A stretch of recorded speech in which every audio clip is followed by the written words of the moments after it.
तर रायगडमधल्या नेत्याकडनं अंबादास दानवे यांना चुकीची माहिती देण्यात आली असा आरोप शिवसेनेचे आमदार महेंद्र दळवींनी केलाय।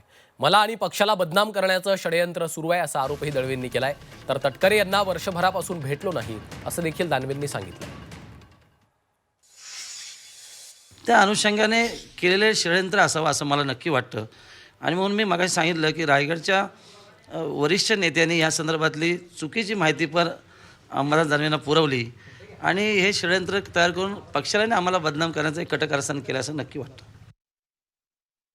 तटकरे जण माझा तसा मागच्या वर्षभरात कधी बोलणं नाही। एखाद्या लग्न कार्यात कुठेतरी भेट झाली असेल आणि माझ्या मोबाईलवर तटकरेंचा ह्या वर्षभरात तरी कधी फोन बोलणं आधी ज्यावेळेस आम्ही एकत्र होतो त्यावेळेस बोलणं होत असेल, पण आत्ता तरी तटकरेंशी माझं बोलणं नाही। व्हिडिओ माझ्याकडे काही कोणाकडून मी काय तो सोर्स सांगण्याची आवश्यकता नाही, पण मला असं वाटतं जी गोष्ट आहे तिचा खुलासा करावा। तटकरेंकडून आला राजीनामा देणं हे सोडून द्या ना, तुम्ही तुमचं आहे का नाही तेवढं सांगा, नसेल तर पोलिसात तक्रार करा, पोलिसांना चौकशी करू द्या।